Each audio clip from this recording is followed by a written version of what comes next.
Welcome to the Winning Edge War Room. How you doing, everybody? I'm Chet, Coppock, joined by my colleague, longtime friend, America's handicapper, Las Vegas legend, Wayne Allen Root, as we talk about the 10 deadly sins of sports gambling. And by the way, Wayne, of course, is the author of The Zen of Gambling, a remarkably engaging, interesting book that is climbing as we speak up the bestseller list. Right off the top, my friend, and forgive me, there comes a time where you realize you're not 25 years of age.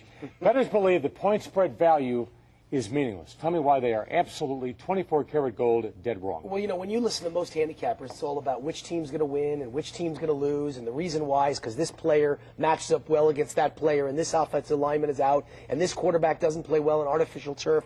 I throw all that out the window, and I think, by the way, it should be thrown out the window. It doesn't work. What works is, two Stanford professors actually proved this in Forbes magazine. They are mathematics professors at Stanford, and they teach a course on sports gambling being the perfect petri dish, basically, to proving that it only works, winners can only be produced in sports betting if you take teams nobody wants. What you would call on Wall Street orphans. Benjamin Graham, the great value investor, would call stocks that no one wanted orphans. And value ties in with that. Benjamin Graham said the value on Wall Street is at some time during every year, no matter who the CEO is, no matter who the players are, you know, I don't mean players as in NFL players or quarterbacks, but the key players at a corporation, the CEO, the CFO, throw that out the window. What mattered to Benjamin Graham was at certain times during the year, a stock is overvalued, the price has gone too high, and therefore you stay away from it or you sell it short. And at certain times during the year, a stock is undervalued. Everyone's decided it stinks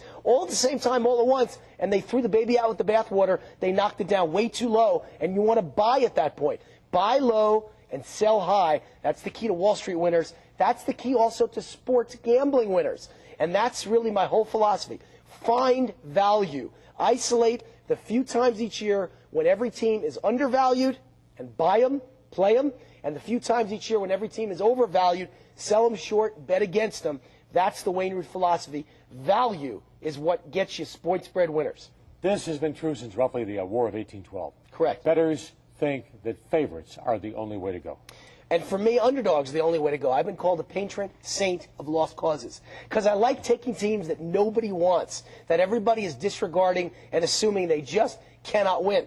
And that ties in with that trend number one again that I spoke to you about. Teams that nobody wants, orphan underdogs, are automatically undervalued. Why? Well, very often, here's the thing. You've got a favorite that was on the cover of Sports Illustrated. They think that they can do no wrong. The whole world is talking about them. Women are clamoring for them. They spent last night hanging out in their dorm room with 5 women, calling them on the phone, hounding them. And the other team can do no right. They are also in the media in their hometown. And you know what the media is saying? They stink. They're awful. Wait till next year. They're criticizing the quarterback. They're criticizing the coach. That team is angry, and they're practicing harder. They got a battery on their shoulder, and they dare you to knock it off. You know, they want to go after you, the good team, like you've got a target painted on your chest. You know, it's the same reason teams that win the Super Bowl the next year are terrible, generally, against the point spread. The reason why is every other team has painted a target on their chest, and they want them. It's extra added motivation and incentive, and in the NFL, that's all you need to take a bad team to pull an upset over a good team. So I go again and again and again with underdogs that nobody wants, orphans, and I win, and they win outright for me. The casual bettor, all the way up to the high-end player. How many gamblers really understand the vitality, the significance, and the importance of money management skills? Because most gamblers I talk to, Wayne, just don't get it, period. Yeah, they don't get it. And, you know, as the guy who's got more phone calls than anyone in the history of this business since 1990, by the way, I've got almost 2 million people who've called for my advice. I think I know a thing or two about the psychology of the bettors. And what happens is people hire me. See, for those who don't understand, I'm a professional sports handicapper, and those almost 2 million people who called me hire me to give them advice on who's going to win, who's going to lose against the point spread. And here's what typically happens. Typical bettor says, let me try Wayne Root out. I watched him on TV. He looks great. Let's call the phone number. I'm a little nervous. I'm a little cynical if he can win for me. Let's try it out. So they bet $100 in my first play, and I win. So they say, maybe this guy's good, but let's make sure it's not a one-time statistical oddity. And so they bet $200 on the second game, and I win. So they say, hey, we got something here. They bet $500 on the third game, and they win. So they say, wow, this guy's unbelievable. They bet $1,000 on the fourth game, and they win. He's God. He's infallible. So they bet $20,000 on the fifth game, and I lose. You know what that adds up to? 4-1, 80% winners, and yet they're down almost $20,000. That's the importance. That's an example of the importance of money management. Without understanding how to bet, the amount of money to bet on each game, you can get winners from a handicapper or pick winners yourself and wind up in the outhouse instead of the penthouse. We are in the Sporting News War Room. Make that the Winning Edge War Room. I'm Chet Coppock, along with Wayne Allen Root, author of the Zen of Gambling. We saw this with the Green Bay Packers after Lombardi left. We see it with Alabama even today, 22 years after the death of Paul Bear Bryant. I still see it with the Chicago Bears back in the Windy City. People still think Mike Ditka coaches the Chicago Bears, and they're still about Walter Payton. What's your advice regarding the so-called public teams? Or America's team, the Dallas Cowboys, another great example. The Raiders, Al Davis's vaunted Raiders, excellence, excellence. What excellence? They haven't won for 20 years. They got the Super Bowl, they got destroyed, and other than that, in the last 20 years, nothing. People are behind. It takes them a while to catch up, and that's why one of my best betting principles is A, go against glamour teams and public teams, teams the public loves, Notre Dame, the Dallas Cowboys, even in baseball, sometimes the New York Yankees. Just because a team wins doesn't mean they're going to win against the point spread. It's highly inflated point spreads on public teams. And so that's worked for me for years and years. And then, of course, the opposite. Take teams no one notices against those teams, and you will win. It just works again and again and again. And it works in another way, too. Teams that win 2 or 3 or 4 in a row to start the season, very often the public is late to catch up to that, too. Because the public still thinks of last year, and that team may have been a losing team last year. But this year, they've opened up with 4 straight wins. I take them in week number 5, too. The public is late. Public perception's always behind. What is your caveat emptor, if that's the right phraseology, about those gamblers, those players who are dealing with public perception, dealing with follow the leader, right? Thinking that's their ticket to point spread winners? Well, I'm kind of like Gallup. The Gallup poll? I'm like a political pollster. And I try and keep my pulse, my finger on the pulse of where gamblers are going and thinking, what the public psychology is. And for years now, I've had sportsbook directors and offshore sportsbook managers all over the world who are at my beck and call. I call them up and I find out, where is the money going? And if they tell me the money is all on one side, I go the other way. What I also do is I listen to sports talk radio. Shows like yours, Chet Coppock. I listen to sports talk radio. And I tune in, I listen to sportscasters and ESPN Sports Center. And I find out where the money's going and where the experts think that the right teams are going to win and the right teams are going to lose. And I go the opposite way. You can't win in life following the crowd. It doesn't work. Your Uncle Murray says to bet on a team, and so most people bet on it. And your buddy at the bar says to bet on a team, and most people bet on it. And if Uncle Murray and the guy at the bar and the guy at the water cooler all say the Jets are great this week, you know what I do? I go against the Jets. But the average person thinks there's safety in numbers. They're too insecure. They lack the confidence to go on the road less traveled and take the team nobody else wants. I always take the team nobody else wants. Following the leader is a losing proposition every time. Greatest misnomer I'm aware of when it comes to gambling, comes to wagering, whether it's football, basketball, baseball. I mean, my gosh, Wayne, how can anybody possibly think that quantity is going to produce quality? Well, there's the mistake most amateur sports gamblers make. They want to bet a lot of games. I personally, if there's a weekend with 50 games on the schedule, the reason I'm a professional sports handicapper and one of the great American sports gamblers, by the way, the reason why is pretty simple. I try and isolate 2 games the whole weekend. I have those 50 where I have an edge, an advantage. My clients, on the other hand, say, give me those 2 and give me 5 or 6 more on Saturday and 5 or 6 more on Sunday. And, oh, by the way, there's also 3 games on national TV. Can I have those? And, oh, by the way, if we manage to win this weekend, will you give us the Sunday night winner on ESPN and the Monday night football winner on ABC TV? Those are surefire recipes for disaster. You can't win with quantity. You can only win with quality. Find 1 or 2 games a weekend where you have an edge. Bet it. The rest of the games, don't bet it. Just watch them and enjoy them. Well, for example, don't buy the hype. CBS, ABC, Fox, ESPN, they have a job to do. Sell their product, sell their given ball game, and sell the ball clubs involved, win, lose, or annihilated.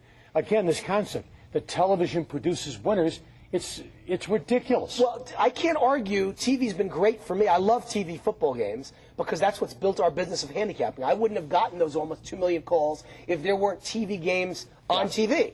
ESPN has made sports But gambling. it's a double-edged sword. Sports gambling's made ESPN. But the double-edged sword is that people want to bet on every game they can watch. And it used to be there were only 2 games each weekend on TV. When I grew up in New York, you watched the Jets and the Giants, and then you watch Monday Night Football. So 3 games the whole weekend. Now, every game is on your Sunday ticket and your ESPN college football ticket and your ESPN college basketball ticket. You can watch 50 games a weekend. Well, guess what? You can't bet 50 games and win. My advice is very simple. Find the 2 games, the 3 games each weekend where you have an edge and bet those. Don't bet the rest. Or if you need to make a bet in order to enjoy a game on TV, bet $500 on the game that matters or whatever your figure is that you're comfortable with, and bet $50 on the TV game on Monday Night Football. Because to bet the same amount on a game just because it's on TV as a game where you had a real statistical edge, the odds are in your favor, is the dumbest form of gambling in the world. If you do that, you are in fact an idiot. Monday Night Football. Yeah. People think it was made by the New York bravado of Howard Cosell, the corn-fed hilarity of Dandy Don Meredith, and of course that combined with the genius of Roone Arledge was vital to the success of Monday Night Football. But Monday Night Football ultimately, as we both know, is about gambling. Is once again about gambling. And the public believes, at least a lot of people I run into, Wayne, who really should know better, think that doubling up on Monday night is the way to go. Gigantic mistake. Again, these are the perfect, deadly sins that all gamblers make. It's the reason why USA Today reported just a few years ago that 99 out of 100 sports gamblers lose money during the football season. You know, if you start out in September and you end up on the Super Bowl, 99 out of 100 lose money between those dates. And the reason why is they keep making these mistakes. If you win, walk away. I say that in casinos too. When you're ahead, walk away. It's the surefire way to make money as a gambler. You have to know when to stop. That's more important than when to know when to start. And so when you win on the weekend, Wayne Root gives you a winner on Saturday, Wayne Root gives you a winner on Sunday, you're done for the weekend. Wait till next week. We'll find a couple of opportunities again. Most people say, no, I made $1,000. Let me bet double or nothing on Monday Night Football. Or how about this one? I lost $1,000 over the weekend. Let me bet double or nothing on Monday Night Football. Disaster, train wreck, car accident waiting to happen. If I'm behind and I owe the bookmaker a couple $1,000, I'll now breathe deep, do a little Zen. That's why it's called the Zen of gambling, a little meditating, a little praying. And you know what I'll do now? I'll take 3 weeks to get that money back. Little by little, I'll get it back, and I'm back to even again. And now when I'm starting not in a hole to the bookmaker, now you step up your plays. But you never step up your plays when you're way behind. And in my opinion, you also never step them up when you're way ahead. You take your winnings off the table, put them in your pocket, bet $50 on Monday Night Football to enjoy it, but you don't put the whole weekend's winnings on it. Big mistake. All right, a long time ago, a very prominent football coach told me, Coppock, you want to win as a football coach, defense, offensive line, the kicking game. People don't recognize the importance of special teams.